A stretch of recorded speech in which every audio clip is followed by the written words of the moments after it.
Everyone, সবাইকে জানাই good afternoon. তো সবাই কেমন আছো? আশা করি সবাই খুব ভালো আছে। আর আমি তো অনেক হ্যাপি আছি, কারণ আজকে আমি এখন যাচ্ছি, দুপুরবেলা যাচ্ছি, এখন বাজে 2:45 নাগাদ। আমি যাচ্ছি স্টেশন, মালদা রেলওয়ে স্টেশন। তো যাই হোক, আমি যাচ্ছি, আমার বর আসছে গত 4 দিন পর বাড়ি। তো সেই কারণে ওকে যাচ্ছি আমি সারপ্রাইজ দিতে, আমি স্টেশনে আনতে যাচ্ছি ওকে। তো যাই হোক, আমি তাড়াতাড়ি করে বেরিয়ে রওনা দিয়ে আমি পৌঁছে যাই আমি স্টেশনে।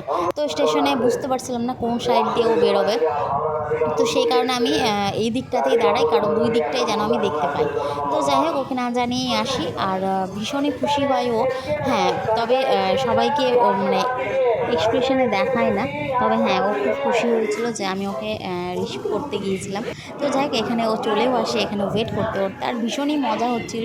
আমার তো ভীষণই মজা হচ্ছিল, আর ও অনেক মজা পেয়েছে। যাই হোক, ওর সাথে ওর একটা স্টাফ ছিল, যে কারণে ও হ্যাপিনেসটা দেখাতে পারছিল না। তো যাই হোক, আমি সেটা বুঝতে পারছিলাম। তো চলো যাওয়া যাক, এবার বাড়ির উদ্দেশ্যে রওনা দেওয়া যাক। তো যাই হোক, তো চলো তোমরাও, আমি তোমাদের সাথে দেখাই। আর বাড়ি গিয়ে আমার হাজব্যান্ড কী কী গিফট পেয়েছে সেটাও আমি তোমাদের সাথে শেয়ার করব। তো চলো ফার্স্টে এখন ওরা বেরিয়ে আসুক, তারপর আমরা এখানে টোটো ধরি। তো যাই হোক, এখানে আমরা চলে আসি, আর এই হচ্ছে বাইরে ওর স্টাফ, মানে দাদা হয়। তো যাই হোক, এখানে আমরা এসে সবাই তাড়াতাড়ি করে আমরা ফার্স্টে টোটো ধরে নিই, আর টোটো ধরে রওনা দিই বাড়ির উদ্দেশ্যে। এই দাদাটা নেমে গিয়েছিল রথবাড়িতে, তার আরেক জায়গায় যাওয়ার ছিল, মানে তার বাড়ি রায়গঞ্জ। তো যাই হোক, এখানে আমরা তিনজনে উঠে পড়ি, আর তারপর আমরা ওইখানে দাদার রথবাড়িতে নেমে আমরা চলে যাই বাড়ির উদ্দেশ্যে।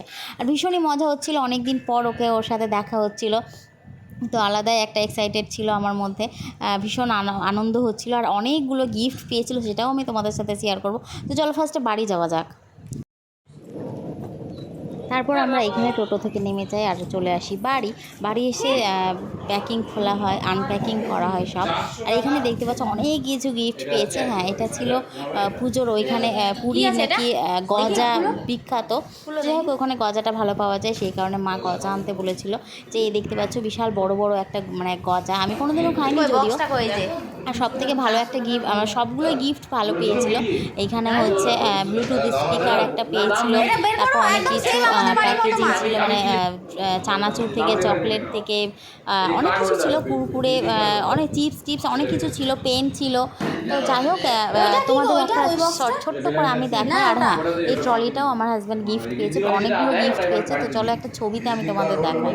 এই এতগুলো জিনিস আমার হাজব্যান্ড গিফট পেয়েছে। Thank you for Cipla. আমার হাজব্যান্ড এত সুন্দর গিফটগুলো পেয়েছে, ভীষণই সবাই খুশি হয়েছি আমরা, আর দারুণ মজা হচ্ছিল। আর এই হচ্ছে ট্রলিটা। তো যাই হোক, আমার ভিডিও কেমন লাগলো অবশ্যই কমেন্টে জানাবেন। আর আমার ভিডিও ভালো লাগলে অবশ্যই আমার ইউটিউব চ্যানেল আছে পূজালালা, তো সেইখানে গিয়ে একটু পারলে সাবস্ক্রাইব করে দেবেন, আর আমার ফেসবুক চ্যানেলটাকে একটু ফলো করে দিও। তো দেখা হবে খুব শিগগিরই পরের আরও একটা ভ্লগে। অ্যাডভান্স আমি আমার তরফ থেকে জানিয়ে দিই সবাইকে শুভ দীপাবলি। তো পরের আরও একটা নতুন ভ্লগ নিয়ে আসতে চলেছি, কালী পুজো ভ্লগ। তো যাই হোক, আজকের ভিডিওটা আমি এখানেই শেষ করছি। কেমন লাগলো অবশ্যই তো জানাবেন। আর এখানে আমরা ব্লুটুথে অনেকক্ষণ গান শুনছিলাম, সেটাও আমি তোমাদের দেখিয়েছি, সাউন্ড কোয়ালিটিও ভীষণ সুন্দর। তো ঠিক আছে, আজকের মতন আমি এখানেই রাখছি। সবাই ভালো থাকবেন, সুস্থ থাকবেন, দেখা হবে পরের একটা ভ্লগে। আজকের মতো এখানেই টাটা, আর পারলে একটা কমেন্ট করে দেবেন।